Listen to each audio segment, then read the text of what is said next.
I keep on seeing this on TikTok. There are loads of people drinking cookie butter iced coffees from Dunkin' Donuts. There's no Dunkin' Donuts here, so I had to make it myself. And I'm obsessed. It's actually 5:17 p.m. here, but I have ADHD and sometimes coffee calms me down, ironically enough. And I really love the combination of coffee and L-theanine. Just a tip for you ADHDers out there, if you haven't tried it, I'll leave it at that. So today I'm coming to you with a second installation of how to start getting comfortable as a talking head on YouTube. What do I mean by this? I mean, I get a lot of comments on the video I put out about a month ago on how to talk to camera. So I thought I'd give you a part 2. So even more tips. Today I'm going to give you 10 tips. Yes, stick around for the end. The last tip is the best tip. You could fast forward to that, but why would you? All of the tips are really good tips, and I guarantee you probably haven't heard them anywhere out there on the interwebs yet, because these are really the techniques that I use and I practice whenever I'm talking to camera so that I come off natural, like me and you are just in some sort of a really highly energetic FaceTime call. All right, so let's just get started. The first tip on the list, and by the way, these aren't in any particular order. They're in an order that they dropped into my brain. I'll show you right here. I did not use AI to write these tips. These are straight out of my brain, straight into your brain so that you can start utilizing them now and start getting comfortable and natural looking on camera as soon as today. Okay, first tip. I want you to be very conscious of the location that you choose to film in. This is coming from me, who has a partner who is very, very understanding about my job and content creation and all of that stuff. I still prefer to film in a room with the door shut, right? Because there's still this part in my subconscious mind that's super embarrassed that I am talking to an inanimate object, aka the camera. And if I think that she is listening to me, I will start to feel a little cringy about what I'm doing. You're going to feel cringy anyway, but to give you that extra sense of security, start in a location where you can close the door and you feel just really, really safe doing whatever silly nonsense you have to do in order to start feeling natural speaking to camera. That being said, number 2, my second tip is that because we tend to get really stuck in a seated position all day long, if you're somebody who works on the computer, right, it's like really easy to just be stuck seated with your shoulders kind of hunched and like you're looking at the computer all day. Or if you drive for a living, you're still in that same seated position and our bodies become really, really stiff. I would suggest you do this before you talk to camera. You have to get up out of the seat and you got to shake around. You got to move your body, let the energy move, shake it all out, make weird noises with your mouth. I'm not telling you to do any like sort of specific exercises. Like, I'm not a singer. I don't know how to exercise my vocal cords, but you've got to move your body around, move the stagnant energy so that when you speak to your camera, you're more likely to be animated when you talk. Now, you don't have to be like me, flailing all around, moving your hands, but you want to appear comfortable, right? You don't want to be seated up straight and stiff and unmoving. You don't also, maybe you don't want to be as crazy as me, like I said, but you want to appear like your body is in a comfortable position. How would you be sitting? Or if you're on TikTok, if you're doing short form video, how would you be laying, talking to your friend on a FaceTime call? You want to have that level of comfort in the body when you're speaking to camera. And so if your body is comfortable, your voice will come out more fluidly when you speak. So make sure to move your body before you get into your final seated or standing position before you start speaking to camera. The third one, this is one of my favorite tips that I put on here, and I think you'll understand if you've seen any of my other videos before, but find something to do with your hands. Now, this is gonna make some of y'all mad. Well, it's kind of annoyed some viewers in the past, but that's okay because it helps me. I'm not doing this for y'all. I mean, partially, I guess, because it's kind of entertaining, but I'm mostly doing it for me so that I have a sense of groundedness when I'm speaking to camera. So tip number 3, find something to do with your hands. Have you ever seen the movie Talladega Nights where Ricky Bobby has no idea what to do with his hands when he's talking on camera? I'm not sure what to do with my hands. Yes, this is a real thing. Like, we need to occupy our body when we're speaking on camera. So this is what I do on purpose, right? I have something that I'm holding, even though, yes, I am well aware, I have many years working in film and fashion. This like clip lavalier should be probably somewhere around here on my shirt, but then I need something to do with my hands. And so I'm a flailer. I'd be flailing my hands anyway, but this kind of doubles as an extra piece of entertainment for you, but it gives me something to hold. It gives me an anchor to put my hands on. If I'm using another type of mic, like this mic, for instance, it's connected to an arm. There's very specific instances where I don't want to be holding my microphone, and so I'll use this mic instead. This mic is a Blue Yeti. I don't think I've used it in any of my videos just yet, but I do use it for video calls when I need to be typing on the computer, when I need to be sharing my screen, things like that. Otherwise, if I'm just trying to have a conversation with you, I want it to feel like you and I are sitting in the same room. So I'm going to do everything that I can to make myself feel natural and kind of normal. So I like this. For me, it works. For you, it might work too. So get a mic you can hold or get a fidget, especially if you're somebody with ADHD, get a fidget. And it is okay if you're fidgeting on camera. Give yourself the permission to move as you need to on camera. I know that there are all kinds of rules and suggestions around trying to be still. And for the people who really hate all the movement, they can scroll away, right? It's their choice to scroll away from your video. But what is important is that you're paying attention to you and your body, what makes you feel comfortable. So if this sounds like it would work for you, then give yourself the permission to try it.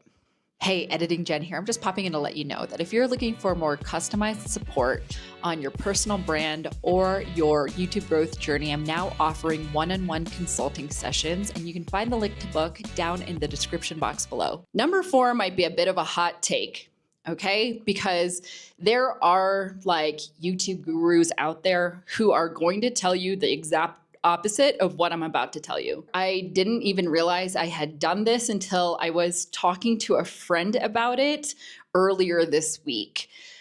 Tip number 4 is do not tell your friends or family that you are starting a YouTube channel, an Instagram account, a TikTok account.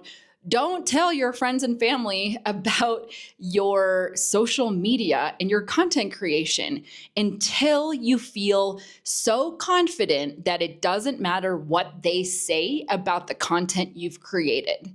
I get to say whatever I want. I get to be as free as I want in my conversation with you, right? It allows me to be less censored, show up in true conversation and a little bit more natural because I'm not sitting here thinking about what my mom and dad think about what I'm saying on the internet, right?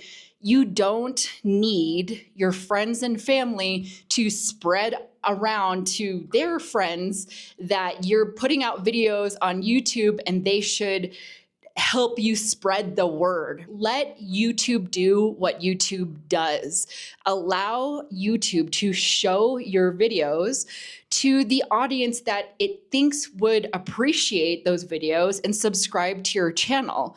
Let YouTube do its job. So you'll hear from some people here on YouTube, they might even be right. They'll tell you to share your video out to friends and family. Tell them to watch your video all the way through so that it boosts your video right away as soon as you post it. And I'm not saying that they're wrong, but what I am saying is that if you feel at all self-conscious or embarrassed about putting out a talking head video with your opinions on the internet, you don't have to tell anyone about it. You could let it be your own project until you really feel confident and comfortable in what you're creating. And then that's when you can go ahead and tell people if you want, and you never have to do it at all. Tip number 5 is around scripting. So if you watched the first video that I created, how to talk on camera, I do give you a tip about scripting. Now I'm going to give you a different tip right now about scripting, and this is what it is. So I used to go into ChatGPT and have it write out a script for me. I would tell it how long I wanted the video to be, what points I wanted to hit in my video, like talking points I wanted to hit in my video. I'd even ask it to make the script super, super, super simple. Okay. And I came to the realization after a couple of videos, I don't know which videos I'm talking about here on my channel, but I know some of them are scripted in this way. I know after having filmed those videos that I actually come off way more natural and comfortable when I am more involved in the script writing rather than outsourcing my script writing to ChatGPT or to somebody else. And when I'm the one who gets to decide what is important and what I want to say in my video, I'm actually choosing talking points where I really, really know what I'm talking about. This tip is going to make you sounding natural and comfortable on camera even easier. So I want you to decide on whatever topic you're going to speak on. And that topic needs to be something that you are already an expert in. It's already something that you're teaching from knowledge that you have in your mind, in your body, something that you really, really know. It could be some experience that you've had. It could be something that you've taught already. It's something that you do often that you can just describe how or what it is that you're doing. If you choose something that you actually know about, that you have experience doing or talking about, it's going to be so much easier to be comfortable speaking on that topic. For me, I need to make this process as easy and as comfortable as possible. Otherwise, I'm not going to do it. Number 6 is don't forget to breathe, right? I want you to breathe before you start talking on camera. I want you to breathe while you're filming. It's nerve-wracking, right, to speak to a camera. And it's very much so an activity that can have you holding your breath unknowingly.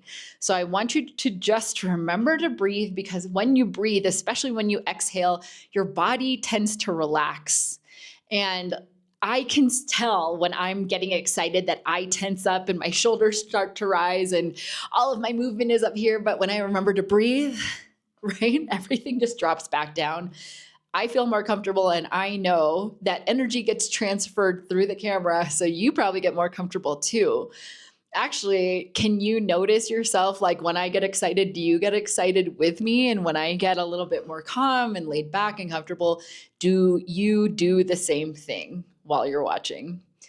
Number 6, make sure you breathe. Tip number 7 is really going to help you if you're somebody who's afraid of messing up or tripping up on your words. If you are somebody who does not know how to edit and you are intentionally just making like one take videos where you're just talking all the way through and you're posting those, then this isn't super applied to you. But if you're somebody who is doing a little bit of light editing, then this is definitely going to come in handy. So what I want you to do is, when you mess up, and you will, because you've tripped over a word, you forgot what you're going to say, whatever it might be, there are a couple of things you can do here. And My favorite, I'm going to tell you second.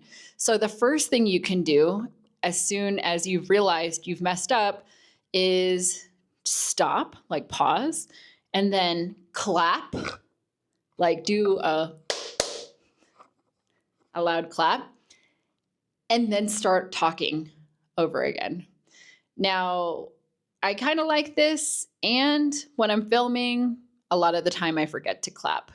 And sometimes when I do clap, it actually throws my mind off and I forget what I was just talking about. So instead of clapping every time I mess up, what I actually do, so this is the second thing, what I actually do is I just pause.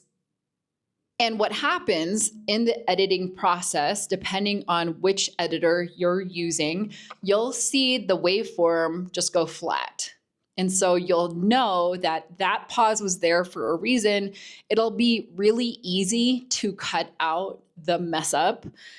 And for me, I use Descript. If you don't know what Descript is, it's a transcription editing software. I use it because it's actually easier. It's like the easiest editing software I've ever used.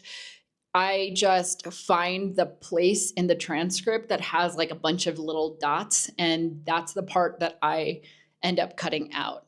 So when you mess up, because you will, because this is not easy, you start getting used to it the more you do it. But when you mess up, if you just pause and give yourself some time before you start talking again, it's going to be really easy to edit out the mess ups. Tip number 8. Now, this might not be your style, but it will be helpful for those of you who are really, really feeling like you're awkward on camera, but you want to learn how to talk to camera. My suggestion is you try doing a video style that's like a video podcast. So you might have seen these on YouTube where it's a split screen and you're on one side and the person you're interviewing or having a conversation with is on the other side. I use the software called Squadcast, and Squadcast actually comes with the script, the paid version.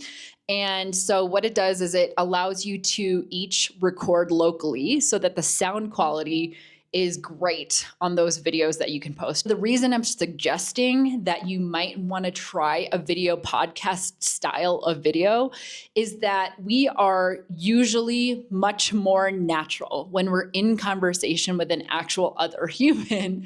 And so if you're trying to figure out how to just get used to talking to camera, I would definitely suggest getting one of your friends. It doesn't even need to be another YouTuber. If you have a software like Squadcast, or another one is called Riverside, there's also like, you do Zoom. I mean, if you're in the very beginning of your journey and you're just trying to figure it out, like, let it be a conversation between you and somebody you're really comfortable talking to on a topic that you're really comfortable talking on or talking about.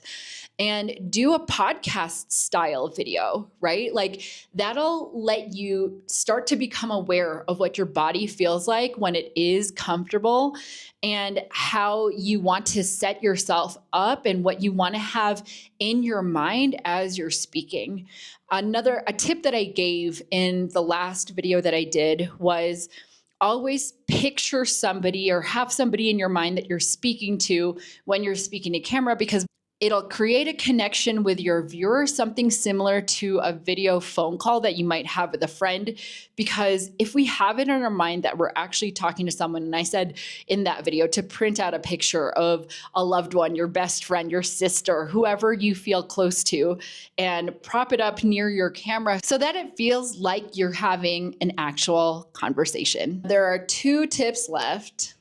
Way to make it to this part of the video. These 2 tips are the best tips, so way to go for sticking around. Tip number 9 is find topics or think of conversations that you've actually had or would actually have with a close personal friend. Okay. Now, the reason I say this is because if the topic is something that you would talk to your best friend about, The topic then allows you to become more comfortable in your skin while you're talking to this inanimate object, right? A great example of this, and I know I've given her as an example before, but is Dodash. If you watch her videos, you really, really feel like you're one of her close personal friends, and she's just telling you what happened in her day or along her YouTube journey or during work or whatever it might be. Your energy is going to be so different if you're having a conversation that you're enjoying having, that you have a little bit of passion about, that you have stories to tell that go along with the conversation, and it will feel different to your viewer. You'll notice a visible difference when you go to edit this video or when you go to watch the video back. If you choose a conversation topic that is near and dear to your heart, we will, as your viewer, be able to feel that and see that, and you will come off more natural and more comfortable on camera. I have saved the best for last. Tip number 10 is do not be afraid to externally process as you are filming yourself speaking to camera. What do I mean by this? I mean, you have seen this before, I guarantee you. I mean, when you get to a point and you're flustered and nervous and you're trying to get a point across on your video, instead of pretending like you're not flustered and nervous, just say it out loud. Tell your viewer, hey, I'm still in the beginning of my YouTube journey. I'm still in the beginning of my TikTok journey. I'm really nervous right now. I feel really cringy saying this to camera, but this information is so important for me to tell you that I'm pushing through the nervousness anyway, right? Call yourself out. You have seen this on TED Talks, I guarantee it. You've seen it with speakers on stage. You've seen it probably in videos as well. But when somebody is just transparent and somebody is just being their authentic self and they're just like, hey, listen, I really want to relay this information to you, but I am really nervous right now. I am actually sweating. It kind of disarms everybody, right? It disarms you because the cat is out of the bag. It allows your viewer to be like, oh, they're so real. They're so relatable. I'd be nervous too. It just takes the pressure down a level. And so that pressure is no longer standing in between you and you making the video, right? We come from this era of fake it till you make it, like pretend you're the expert and be all professional. But really, we're playing in the era of authenticity and transparency. And so you are perfectly safe to just be 100% whoever you are, especially in the beginning of your journey.